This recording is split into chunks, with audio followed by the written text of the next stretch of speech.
Good afternoon. My name is Kim Armstead. I'm a public information officer with the Oakland Police Department. Today, Oakland Police Chief LeRonne L. Armstrong will be addressing the homicide that occurred last night in the 5000 block of Bancroft. I'll turn it over to the chief.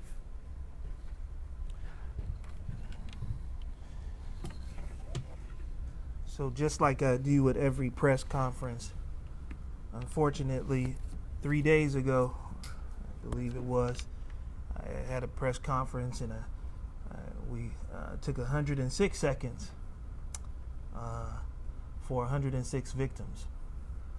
Already we're back, and today we'll be taking 109 seconds before we start our press conference to recognize the 109 victims of homicide in our city. So if you can give me a minute to actually take a moment of silence for those who have lost their lives in the city of Oakland. 109 victims.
Thank you. Today, we come before you to speak about our 109th homicide of the year in the city of Oakland. And unfortunately, today is really tragic. All homicides are tragic, and the loss of life is really tragic in and of itself. And I feel sad for the amount of tragedy that we've experienced in the city of Oakland. But today, is really disheartening because the most important or what we should all consider the most protected people in our community, our children, are so sacred to all of us. And as a father of daughters, it really hurts to say that today I come before you and speak to you about the death of a 15-year-old young lady from the city of Oakland. Last night, approximately 23:30 hours, OPD officers responded to call at Alameda County Highland Hospital. We were responding to investigate victims who had arrived at the hospital suffering from gunshot wounds. The victim's family member drove him to Highland Hospital and dropped the individual off suffering from gunshot wounds, severe gunshot wounds. Unfortunately, the 15-year-old victim did not survive those gunshot wounds. What appeared to be a young 15-year-old girl driving in a vehicle with her uncle when they were involved in a road rage incident where another person in another car and her uncle began to have dialogue. And that dialogue led to arguing from one car to another. And then the other vehicle, someone in the other vehicle fired multiple rounds at the car, striking this innocent 15-year-old child. This child attends high school in the city of Oakland. She has friends in the city of Oakland, family in the city of Oakland. So tonight, I hope that everybody in this city wakes up and understands, finally, how much do we have to bring before the public? How many times do we have to cry out for help? How many times do we have to say to you that we are in a moment of crisis? Our children are in danger. This is a moment where everybody should feel saddened. If you haven't spoken out, you should feel saddened by that. If you haven't exercised your voice, you should feel saddened for that. The police department has not done enough. The community has not done enough. The leaders of this city have not done enough. Today, everybody in the city should be heard.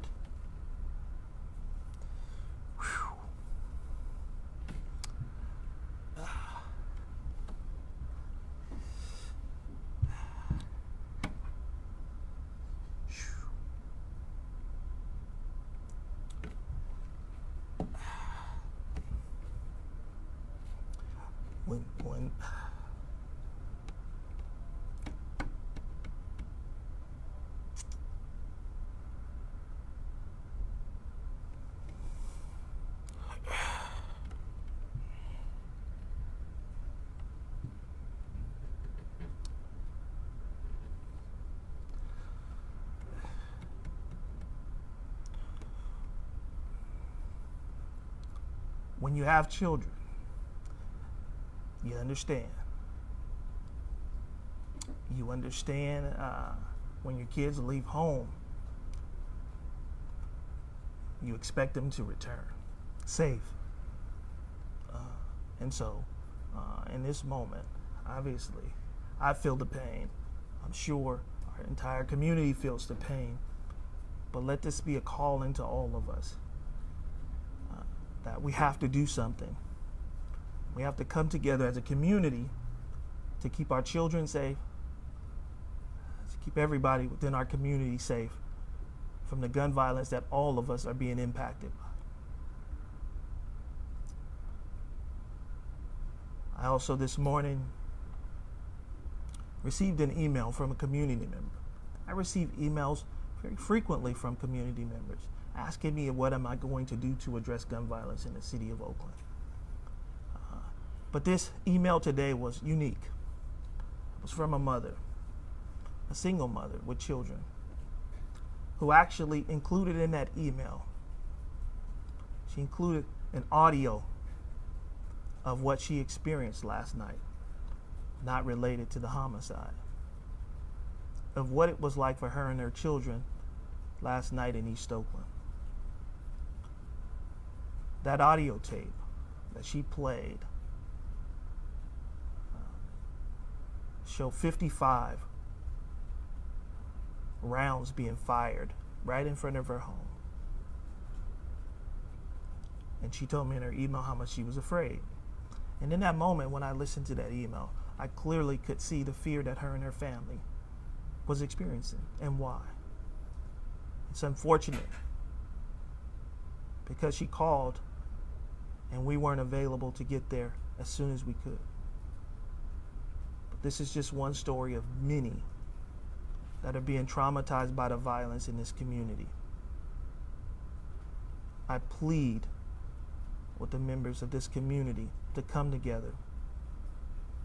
We're not going to arrest our way out of this. This is really going to take a collaborative effort to ask people to put down the guns and stop causing so much hurt and pain in our community. With that, I'll take questions. Chief, you just said that this has to be a collaborative effort, that you're not going to arrest your way out of this. Do you think it is fair to say, though, that if you had more officers at your disposal, that crime statistics would be going in the opposite direction? I think it's safe to say that if we had more resources, we probably could prevent more instances like this. I'd like to say that I believe we can arrest our way out of this because I believe that our only response shouldn't be to put people in jail. it's truly my hope that we can get to people who want to, or have some reason why they would want to pick up a gun and use it, and get them the support that they need before they do it. That's why the violence prevention programs that we fund in the city of Oakland, I think are good for our city. I think they're good for those that are in desperate need of that type of help. But I think there's a level of accountability that needs to exist as well for those that are not willing to accept that help, that want to continue to engage in that behavior. I really feel like in this moment, I think there's a need to have both, to have accountability, but you need resources in order to address this issue. It is widespread now. Every district in our city is being impacted. There's not one district in our city, all 5 districts, that has not seen a significant increase in homicides. That is something that we're trying to manage, and it's been really challenging. Chief, Yes, sir. what is your solve rate for homicides? Our homicide commander is here, and I can let him speak directly to our homicide solve rate if you like. You can do it now.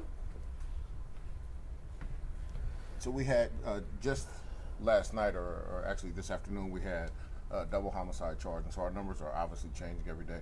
But as it stands, on Monday we had over 40% solve rate for homicides year to date. Could we please have your name, sir? My name is Frederick, Frederick, Shavies, Shavies, and I'm the Oakland Police Department's homicide section commander. I'm sorry, Frederick, did you say there's a double homicide this afternoon?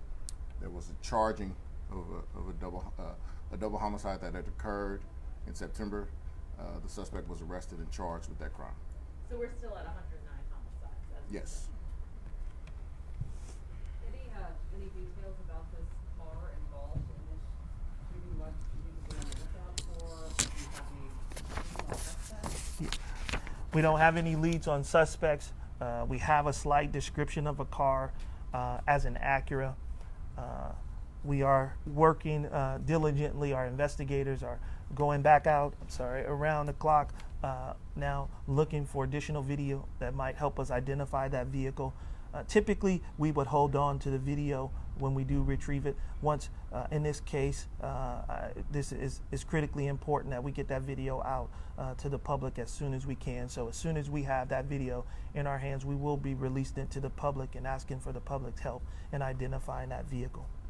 Chief, have you spoken to the young lady's family? How are they doing? I have not personally spoken to him. I will speak to the mother before today is over. She has been here at the department. Obviously, you cannot describe the level of grief. I did speak to my command staff today about their interaction with the mother this morning, and it is truly a tragedy, and we're all sad for her. And she was here, and obviously, like any mother who would have lost a 15-year-old child, she's devastated. So what is your response to the young woman, the email that you received this morning? What's your response? My response is my apologies. It is so difficult to hear stories like that, but also to hear a tape and know that people in our city are experiencing that. And this is not, according to her email, not the first time that she's experienced that. And so it is always sobering, if you would, to hear, to actually hear it in real time, what it sounds like, to have this happen right in front of your homes. I think we all sometimes lose sight of the fact that there are some people that live in a sense of fear every day, and this audio tape was that reality check. That's what it feels like to live in fear, and that's why some people live in fear. And it's unfortunate that in this city, this has not been something that we haven't gone all hands on deck. Everything should be focused around reducing homicides, reducing violent crime in this city. Yes. How many sworn officers would you like to see in OPD? Well, I think our authorized staffing is 792. We currently have 55 of those positions that are frozen due to budget. I think it's appropriate to say, I'd like to be at full staffing. at minimum, I'd like to have full complement of nearly 800 officers to actually manage the high calls for service. But I think you can do a call analysis or look at historic call analysis or work analysis that have been done that clearly say this department should be somewhere between 1,100 and 1,200 officers. And so it's clearly the workload is humongous. We are being asked to do so many things in this city. We are being called to so many different crimes. And oftentimes this department is being blamed for its lack of responsiveness when we clearly just don't have the staffing to keep up with the number of calls that we're being asked to respond to.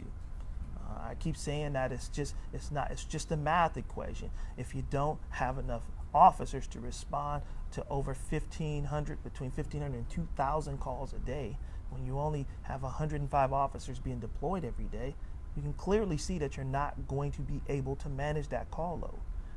And so it's just mathematics. It's just not going to happen. And so I think that's hopefully the conversation that we're having about what can we do and how do we manage this issue as it continues to grow, because the call count continues to go up.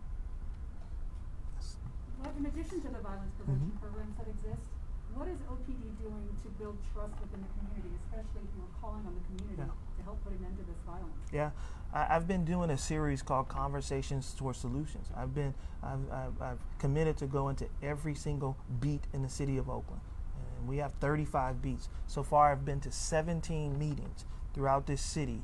Every week, I'm spending evenings every week going to meetings and meeting with community members in their communities, sometimes in the virtual environment, but listening to community members, hearing from community about how we could work together, particularly at the block level. I'm really asking community members, just right in your neighborhood. Now, I'm not asking you to do a lot. Just get to know the people that are around you so that you can become familiar with your neighbors. Hopefully you can have discussions with your neighbors about how we can work together to reduce violence.